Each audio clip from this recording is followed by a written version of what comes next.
Je suis Dominique Boisclair, coordonnateur des communications. Dans ce balado, on parle avec M. Frédéric Saint-Denis, responsable du programme hockey. Au-delà de l'avantage numérique, au-delà du classement des marqueurs, au programme hockey, on vise à former de jeunes adultes qui pourront s'épanouir dans la vie. On vise également la victoire, c'est une évidence, mais dans un processus, on travaille sur ce dont on a le contrôle. La victoire ou la défaite n'est que le résultat d'une multitude de facteurs.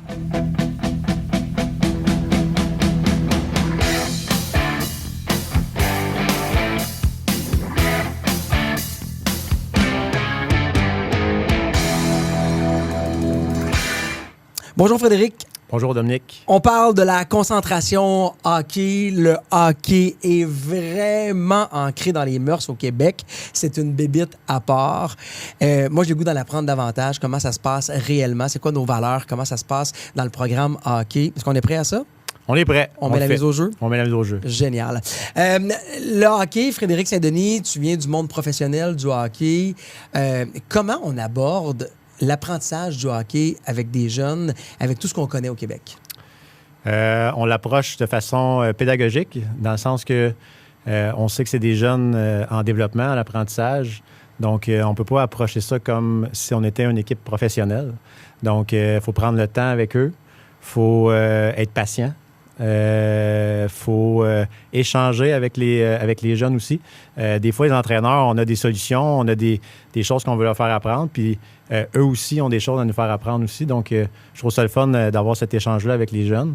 Mais l'approche qu'on préconise, c'est d'avoir une approche qui est calme, qui est posée. Oui, des fois, il y a des moments où est-ce qu'il faut lever le ton un petit peu, il faut saisir un peu le groupe. Fait que c'est normal dans une longue saison, ça dure environ 8 mois, là, une saison. Donc, ça peut pas toujours être l'énergie dans le tapis. Donc, l'entraîneur a un travail aussi à faire là, au niveau de la motivation des troupes aussi. Fait que c'est d'essayer de jongler avec ça, de surfer sur cette ligne-là de oui, il faut qu'il y ait un cadre serré, strict, mais que on a du plaisir aussi en même temps. Donc, c'est ça le gros défi. C'est quoi nos attentes par rapport aux jeunes? Qu'est-ce qu'on souhaite de eux? Comment on veut qu'ils se présentent? Dans quelle posture? Dans quelle attitude? Bien, c'est sûr qu'on veut qu'ils soient dans une attitude qui est positive. T'sais. Si le jeune arrive avec une attitude négative puis que ça ne fonctionne pas, puis là, rien qui fonctionne, c'est sûr que pour l'apprentissage du jeune, ça va être plate pour lui. Mais nous, on a un travail aussi à faire par rapport à ça, de lui donner confiance, de l'accompagner là-dedans.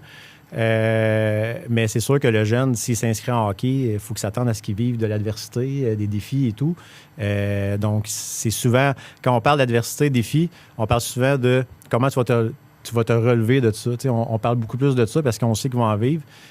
Comment tu vas réagir à ça. Puis, ça a une relation aussi avec la vie en général. Quand un jour, ça va s'arrêter, le hockey. Les jeunes vont jouer dans peut-être une ligue de garage éventuellement. Ils vont arrêter peut-être à 40 ans, mais il va falloir qu'ils travaillent éventuellement. Fait que ça ne sera pas toujours facile dans ton travail quotidien. Donc, il va falloir que tu trouves des moyens de te relever des fois dans l'adversité. On est beaucoup plus là-dessus que de dire « il faut gagner notre prochain match ». Le sport devient un levier pour former des humains également qui vont faire face à des défis de vie également. Moi, mon gars, mon fils joue au hockey, puis clairement, là, il doit jouer sur la première ligne. Il doit jouer aussi en avantage numérique. Et idéalement, souvent en désavantage aussi parce que il est vraiment meilleur que tout le monde. Oui, OK. On va prendre ça en note. Puis on va en prendre soin. Mais oui, c'est sûr qu'il y a des jeunes éventuellement rendus M15, M18. Ils sont rendus plus vieux un petit peu. On peut jouer un petit peu avec ces jeunes-là parce qu'ils vont avoir différents rôles.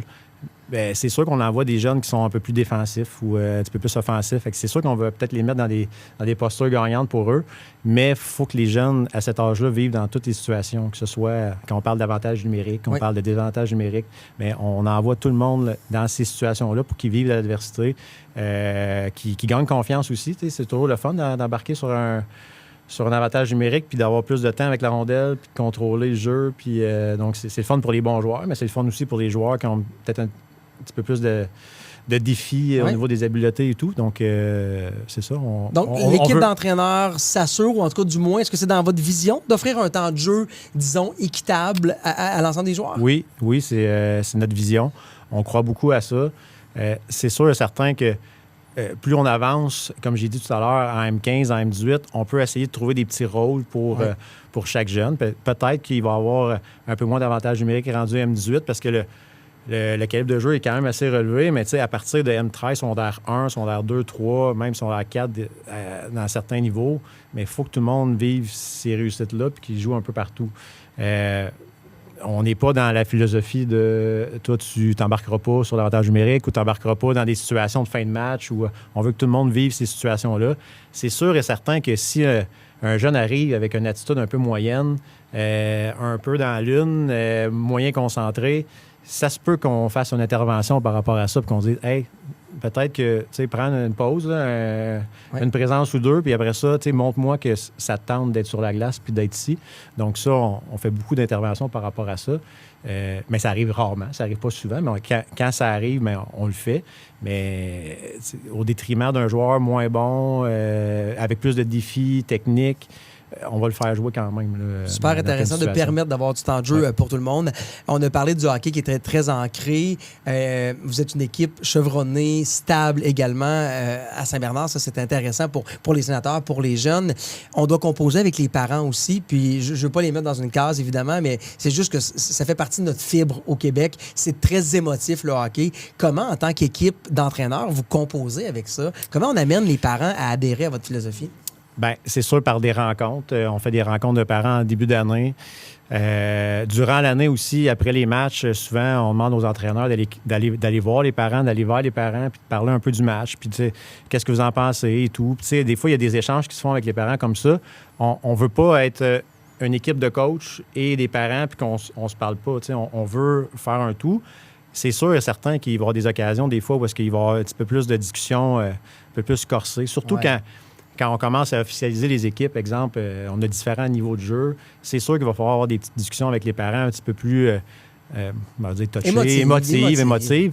Mais en général, durant l'année, on veut que les entraîneurs fassent partie de la gang des parents, puis les parents aussi fassent partie de la gang des coachs, puis qu'on fasse des choses ensemble. Puis, tu sais, à l'hôtel, on aime ça, être dans la même place que les parents parce qu'on peut jaser, on peut discuter, on peut parler de hockey. Des fois, on a des opinions différentes, oui, mais ça nous permet d'échanger justement puis de parler de notre point de vue. Puis peut-être que les parents vont faire « Ah, crème, c'est vrai, je ne l'avais pas vu, ce point-là. » Donc, ça, c'est des petites manières d'amener le parent avec nous puis de les accompagner là-dedans. Sinon, c'est des appels qui se font aussi. Aussitôt qu'on fait des interventions avec les jeunes, on aime ça appeler le parent après pour dire hey, on a vu ça aujourd'hui. Je ne sais pas ce qui s'est passé. Y a-t-il quelque chose qui se passe à l'école? On essaie d'avoir un lien aussi avec les parents de ce côté-là. Donc, c'est comme ça qu'on... Ça, c'est le privilège d'avoir des entraîneurs qui sont permanents, qui travaillent à l'école, qui sont là dans le giron. Donc, c'est pas que des parents qui prennent une équipe le soir en bénévolat comme ils le peuvent, d'être présents sur place. Est-ce que ça vous permet également de donner un suivi avec les titulaires, les enseignants? Parce que je crois qu'il ne faut pas oublier qu'on parle d'élèves athlètes, parce qu'avant tout, avant d'être des joueurs de hockey, c'est des élèves, ils vont à l'école. Est-ce que vous avez une belle symbiose avec les titulaires pour s'assurer un suivi? Parce que ce que vous voyez sur la glace n'est pas toujours vrai en classe et vice-versa. Là. Oui, exact. Ce qu'on demande aux entraîneurs aussi, c'est que lorsqu'on a un temps libre, ça veut dire qu'on n'est pas sur la glace, mais c'est de venir au collège puis de faire partie un peu de la gang avec les enseignants, avec les élèves. Ça permet de, oui, discuter avec les profs, mais discuter aussi avec les élèves de ton équipe aussi pour te voir hey, comment ça va à l'école, avoir une discussion autre que dans un cadre de hockey. Puis ça nous permet, puis on le voit avec les années. Moi, la première année que je suis arrivé ici, tous les enseignants et tout, toute la structure, la direction, Dominique Boisclair, c'est quoi les rôles ici? Là? Puis là, au fur et à mesure que ça avance, là, on commence à comprendre un peu plus. OK, elle, c'est une prof de maths, directeur des communications. Ça nous permet d'échanger avec les enseignants. Puis souvent, il y a des enseignants qui vont voir hey, exemple, William, es-tu dans ton équipe? Hey, en anglais, ça va moins bien. Hey, moi aussi, je pense qu'en hockey, ça va moins bien aussi ces temps-ci. Ah, ça a peut-être un lien avec l'attitude en classe ou les notes, etc. Fait que souvent, quand il se passe quelque chose à l'école, on le voit, ça se reflète sur la glace. Donc, c'est important qu'il y ait des échanges qui se fassent avec les enseignants. Quand il y a cette cohésion-là, ça va être beaucoup plus facile, même avec les parents, d'assurer des suivis aussi. Oui. J'ose croire. Oui, exact. Des fois, on peut faire des rencontres collectives avec l'enseignant. Des fois, la directrice adjointe est là aussi avec nous. Moi, je peux être là aussi avec nos entraîneurs. Donc, ça fait une belle cohésion. Puis, quand quand nous, les intervenants sportifs, on intervient avec le jeune, souvent, ça a un impact aussi quand même grand parce que c'est comme, oh, comment ça, lui, c'est ça qu'en maths, ça va moins bien. Fait que c'est comme un, OK, oui, là, on se parle. C'est bon, là, on se parle. Puis souvent, il y a un effet direct la journée d'après. Donc, je trouve ça intéressant. Ça l'évite de se revirer de bord. Et Joe, en fait, c'est comme un papa et une maman qui se tiennent au courant de ce qui se passe. Je pense que c'est important et c'est riche. Frédéric Saint-Denis, un parcours professionnel de hockey. L'équipe d'entraîneurs a joué aussi à des hauts niveaux. Est-ce que c'est vrai qu'on peut réussir à performer? Parce que, bien évidemment, quand on se lance dans un sport, on joue pour gagner.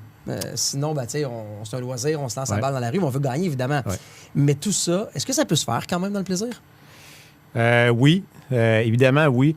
Ça se passe beaucoup dans les pratiques, je dirais. Les pratiques, là, on essaie de créer des environnements compétitifs sous forme de plaisir, de petits jeux, des espaces restreints, des 2 contre 2, des 3 contre 2 avec un petit challenge.